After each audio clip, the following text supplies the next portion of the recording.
Les Vaudois n'ont remporté qu'un seul match à l'extérieur sur 9 rencontres. Alors, réaction d'orgueil des Lausannois face à Lucerne, un concurrent direct.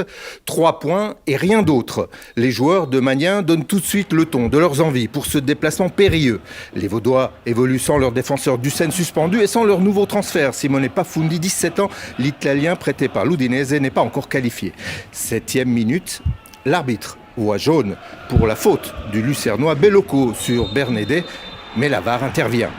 Le défenseur pose bien son pied sur la cheville du Lausannois. Pas d'hésitation pour l'arbitre. C'est du rouge, direct, sévère, très sévère, pour ce geste très maladroit. Lausanne va évoluer en supériorité numérique presque tout le match. Une aubaine pour les Vaudois, d'autant que l'arbitre siffle un pénalty indiscutable pour une faute de Yachari qui laisse traîner son pied sur Illier.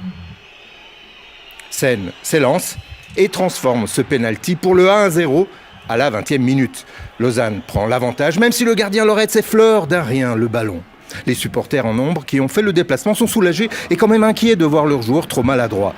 Les Lucernois sont déboussolés, Seine récupère facilement le ballon. Deuxième face-à-face avec le gardien lucernois qui du bout des doigts cette fois dévie le ballon du 2-0 sur ce tir de l'attaquant lausannois. Et que dire du troisième face-à-face? Seine fait tout juste jusqu'au dernier geste. Il prend l'information, voit Loretz avancer, mais croise trop son tir qui s'en va caresser le poteau. Énorme occasion galvaudée pour des Lausannois en manque de lucidité, de réalisme, de conviction devant le but et parfois d'un brin de chance.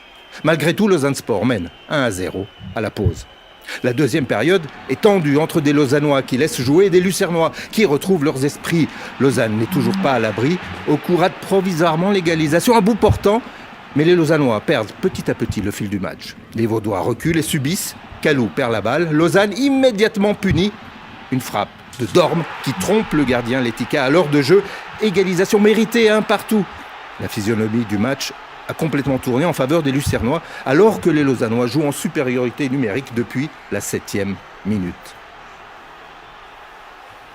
Cette fois, c'est Lausanne Sport qui perd tout repère et il faut une superbe intervention de Letica très vite au sol sur ce tir de Tchader pour maintenir le match nul.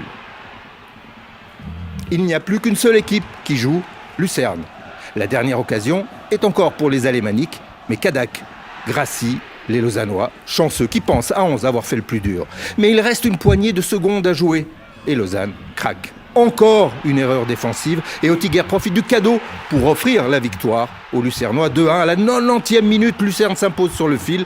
Une deuxième période indigeste pour ce Lausanne Sport. Finalement, une défaite qui fait mal au terme d'un match très très mal maîtrisé malgré la supériorité numérique.